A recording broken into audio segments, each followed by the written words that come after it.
इंसान की जिंदगी में 5 सबसे बड़े दुख क्या हैं? ये बात तो सबको पता है कि मनुष्य के जीवन में सुख और दुख का आना जाना एक आम बात होती है। कभी कभी तो हमें इतनी अधिक खुशी मिलती है कि उसे शब्दों में बयान नहीं कर सकते, जबकि इसके ठीक उलट कभी कभी दुख भी हमारे जीवन में इतने अधिक आते हैं कि उस समय हम कुछ और सोचने या समझने के लायक नहीं रह पाते हैं। ऐसे में अक्सर यही होता है कि करीब करीब हर एक प्रकार का बड़े से बड़ा दुख भी हमारी जिंदगी से अपने आप ही जैसे आता है वैसे ही निकल भी जाता है।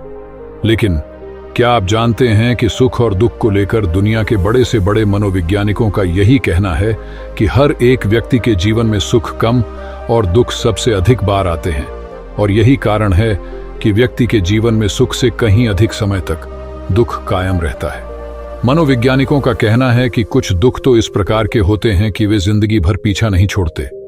अगर हम किसी से पूछें कि सबसे बड़ा दुख क्या है, तो सामने वाले का उत्तर वही होगा जो दुख उसने या तो अभी हाल ही के दिनों में झेला होता है, या फिर वो जो उसने किसी अन्य के साथ घटित हुई किसी ऐसी घटना या दुर्घटना के बारे में सुना या देखा होता है, जिसके कारण उसके पूरे परिवार पर दुखों का पहाड़ टूट पड़ता है। दरअसल दुनिया में सबसे बड़ा दुख क्या है? इस प्रश्न को सुलझाने के लिए पूरी दुनिया के बड़े से बड़े मनोवैज्ञानिक हमेशा से ही उलझन में रहे हैं, क्योंकि हर एक व्यक्ति का दुख उसकी अपनी नजर में अपने अनुसार छोटा या बड़ा, कम या फिर ज्यादा होता है, और उसका वही दुख दुनिया में सबसे बड़ा दुख बन जाता है। इसीलिए अधिकतर मनोविज्ञानी आज तक ये नहीं जान पाए हैं कि किस प्रकार के दुख को सबसे बड़ा दुख माना जाए और किसको नहीं।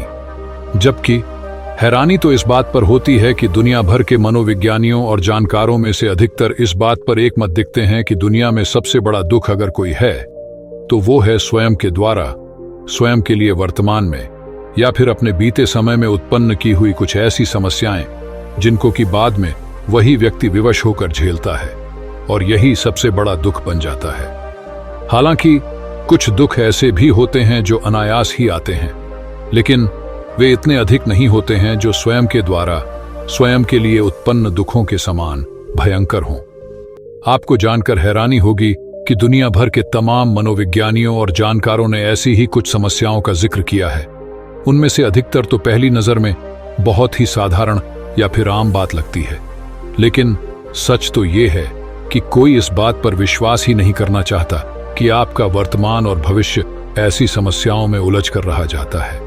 जिन अलग अलग समस्याओं का जिक्र करते हुए मनोविज्ञानियों ने उनकी सूची बनाई, उनमें से कुछ समस्याएं तो इस प्रकार से हैं कि हम उनके बारे में कभी सोच भी नहीं पाते कि भविष्य में हमें उनको झेलना भी पड़ सकता है। मनोवैज्ञानिकों के अनुसार नंबर 1 पर जो समस्या है, उसके अनुसार वही इंसान सबसे अधिक दुखी वही होता है जिसको कभी भी भौतिक सुख सुविधाओं से संतोष नहीं होता, क्योंकि ऐसा व्यक्ति लाख सुखों व विलासिताओं से घिरा क्यों न हो, उन्हें अधिक से अधिक पाने की लालसा में वह अपने को सुख और शांति से वंचित कर लेता है, और बाद में यही उसके सबसे दुख बन जाता है। नंबर 2 पर है कि वही इंसान सबसे अधिक दुखी होता है जो खुद पर आत्मविश्वास नहीं रखता और दूसरों के फैसलों का अधिक से अधिक समर्थन करता है। नंबर 3 के अनुसार एक ही बात पर ज्यादा और बार बार सोचने वाला व्यक्ति बाद में सबसे अधिक दुखी पाया गया है। नंबर 4 कुछ इस प्रकार से है कि दुनिया में सबसे ज्यादा दुखी वे लोग होते हैं जिनको कब्ज बना रहता है और उनका पेट ठीक से साफ नहीं हो पाता। नंबर 5 पर ऐसे लोग होते हैं जो कर्ज में डूबे रहते हैं, क्योंकि ऐसे लोग हमेशा जिंदगी से समझौते करते रहते हैं और दबाव भरी जिंदगी गुजार देते हैं, और यही उनके लिए सबसे बड़ा दुख होता है।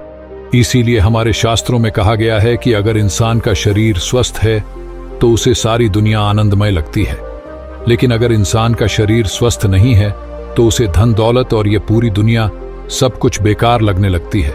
इसीलिए दुनिया में सबसे बड़ा सुख हमारा अपना स्वस्थ शरीर ही होता है, और सबसे बड़ा दुख भी हमारे इसी बीमार शरीर के कारण ही झेलना होता है। जिंदगी चाहे कितने भी बुरे दौर से क्यों ना गुजर रही हो, हमें हर दिन सुबह ईश्वर का धन्यवाद करना चाहिए कि उसी के कारण हमारे जीवन में आने वाला हर दिन एक ऐसा समय लेकर आता है जिसे हम और आप फिर से आरंभ करते हैं और खुशी खुशी गुजारते जाते हैं। जीवन में सुख और दुख दोनों जरूरी हैं। पढ़िए एक सेठ और वृद्ध साधु की कहानी। पढ़िए एक सेठ की कहानी जो हताश होकर आत्महत्या करने की कोशिश करता है और तभी उसे एक संत रोक लेते हैं और उसे जीवन में सुख और दुख दोनों को समान भाव से देखने का ज्ञान देते हैं। घुप। अंधेरी रात में एक व्यक्ति नदी में कूदकर आत्महत्या करने का विचार कर रहा था। वर्षा के दिन थे और नदी पूरे उफान पर थी। आकाश में बादल घिरे थे और रह रहकर बिजली चमक रही थी। वो शख्स काफी धनी व्यक्ति था, लेकिन अचानक हुए घाटे से उसकी सारी संपत्ति चली गई थी। उसके भाग्य का सूरज डूब गया था। चारों ओर निराशा ही निराशा थी और भविष्य नजर नहीं आ रहा था। उसे कुछ सूझ नहीं रहा था कि क्या करे, तो उसने स्वयं को समाप्त करने का विचार कर लिया और नदी में कूदने के लिए जैसे ही चट्टान के छोर पर खड़ा होकर वह अंतिम बार ईश्वर का स्मरण करने लगा, तभी दो बुजुर्ग परंतु मजबूत बाहों ने उसे रोक लिया। बिजली की चमक में उसने देखा कि एक वृद्ध साधु उसे पकड़े हुए है। उस वृद्ध ने उससे निराशा का कारण पूछा और किनारे लाकर उसकी सारी कथा सुनी। फिर हंसकर बोला, तो तुम ये स्वीकार करते हो कि पहले तुम सुखी थे? सेठ बोला, हां, मेरे भाग्य का सूर्य पूरे प्रकाश से चमक रहा था। सब और मान सम्मान और संपदा थी। अब जीवन में सिवाय अंधकार और निराशा के कुछ भी शेष नहीं रहा। वृद्ध फिर हंसा और बोला, दिन के बाद रात्रि है और रात्रि के बाद दिन। जब दिन नहीं टिकता तो रात्रि भी कैसे टिकेगी? परिवर्तन प्रकृति का नियम है। ठीक से सुनो और समझ लो। जब तुम्हारे अच्छे दिन हमेशा के लिए नहीं रहे तो बुरे दिन भी नहीं रहेंगे। जो इस सत्य को जान लेता है वो सुख में सुखी नहीं होता और दुख में दुखी नहीं होता। उसका जीवन उस अडिग चट्टान की भांति हो जाता है जो वर्षा और धूप में समान ही बनी रहती है।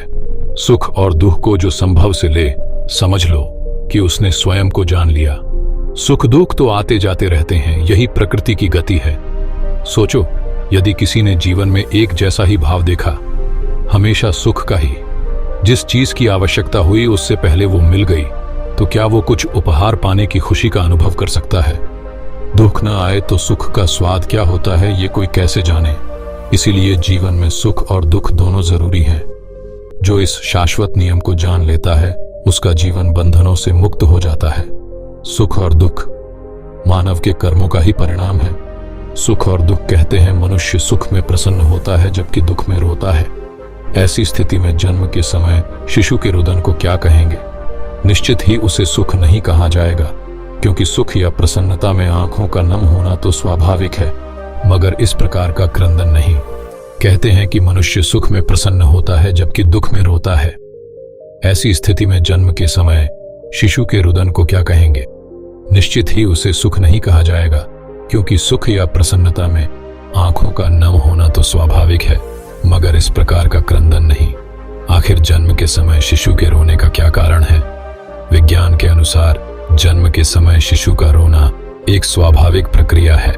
वहीं शिशु के रोने का एक कारण यह भी माना जाता है कि माता के गर्भ से बाहर आने के बाद उसे लगता है वह एक अनजानी जगह आ गया है और उसे यह संसार सुरक्षित नहीं लगता, इसीलिए वह रोता है। और जब माता उसे सीने से लगा लेती है तो उसे विश्वास हो जाता है कि वह सुरक्षित है। इसीलिए मां की गोद शिशु के लिए सबसे सुरक्षित जगह मानी गई है। वस्तुतः सुख दुख जीवन के दो पक्ष हैं। शायद ही कोई मनुष्य ऐसा हो जिसने जीवन में कभी दुख का अनुभव न किया हो। वहीं कोई व्यक्ति ऐसा भी नहीं होगा जिसे जीवन में एक बार भी सुख न मिला हो। वास्तव में सुख दुख जीवन की पूर्णता के लिए आवश्यक है। दोनों मनुष्य को शक्ति, सहजता और शिक्षा देते हैं। इसीलिए कहा जाता है कि न तो दुख में घबराना चाहिए और न सुख में इतराना चाहिए। सुख दुख तो जीवन की ऊर्जा के आधार हैं। सुख से शांति, पवित्रता और शुभता का संचार होता है तो दुख से जीवन के आवश्यक सबक मिलते हैं। फिर भी यह किसी विडंबना से कम नहीं कि मनुष्य जीवन में कभी भी कोई दुख नहीं चाहता। वह हमेशा सुखी रहना चाहता है, और वह भी अपनी इच्छा या आवश्यकता के अनुसार। महाभारत में वेद व्यास कहते हैं कि सुख और दुख मानव के कर्मों के ही परिणाम हैं। इसीलिए परिणाम को सहजता से स्वीकार करने में ही बुद्धिमानी है।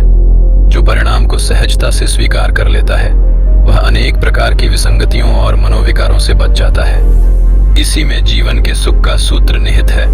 सुख और दुख ऐसा समय है जिसका जीवन में आना जाना लगा रहता है। ना सुख स्थिर रहता है और न दुख।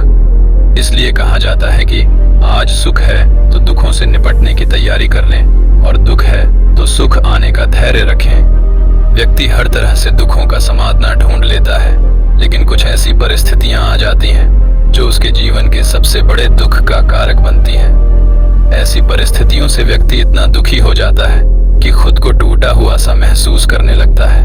लेकिन गरुड़ पुराण में इन परिस्थितियों से निपटने के उपायों के बारे में बताया गया है। बता दें कि गरुड़ पुराण हिंदू धर्म के 18 महापुराणों में एक है और इसके अधिष्ठाता भगवान विष्णु हैं। भगवान विष्णु ने गरुड़ पुराण में सविस्तार बताया है कि जब निम्न 4 परिस्थितियों से जीवन में दुखों का अंबार लग जाए तो आपको इससे निपटने के लिए क्या तरीका अपनाना चाहिए। जीवन साथी का हमेशा बीमार रहना। जब जीवन साथी हमेशा बीमार रहने लगे या उसे कोई गंभीर रोग हो जाए तो ऐसे में व्यक्ति के सामने विकट परिस्थिति खड़ी हो सकती है। घर का माहौल तो बिगड़ ही जाता है, लेकिन सबसे ज्यादा दुख साथी को होता है। ऐसे में वह समझ नहीं पाता कि इस स्थिति में वह घर वालों का ध्यान रखे, अपना ध्यान रखे, अपने साथी का ध्यान रखे या फिर अपने दैनिक कार्यों को करे। ऐसी स्थिति आने पर आर्थिक और मानसिक हानि होती है। गरुड़ पुराण के अनुसार ऐसी परिस्थिति में आपको अपने जीवन साथी का सबसे पहले ध्यान रखना चाहिए और पूरी निष्ठा से उसकी सेवा करनी चाहिए। बीमारी या तकलीफ की घड़ी में किए देखभाल से पति पत्नी के बीच प्रेम बढ़ता है और दोनों का रिश्ता मजबूत होता है। छोटे द्वारा अपमानित होना। हर व्यक्ति जीवन में मान सम्मान चाहता है। खाकर छोटे से उसे सम्मान मिलना ही चाहिए, लेकिन अगर किसी व्यक्ति को अपने से छोटे उम्र या पद वाले व्यक्ति से अपमानित होना पड़ जाए तो यह उसके लिए बहुत बड़े दुख का कारण बन जाती है। इससे उसके आत्मसम्मान को ठेस पहुंचती है और ऐसी स्थिति में वह वाद विवाद में उलझ सकता है। लेकिन ऐसी परिस्थिति आने पर आपको धैर्य से काम लेना चाहिए और खासकर वाद विवाद से बचना चाहिए। जहां आप छोटे द्वारा अपमानित हो रहे हों वहां से तुरंत निकल जाना ही बेहतर होता है। जीवन साथी से धोखा मिलना। पति पत्नी का रिश्ता विश्वास की नींव पर खड़ा होता है।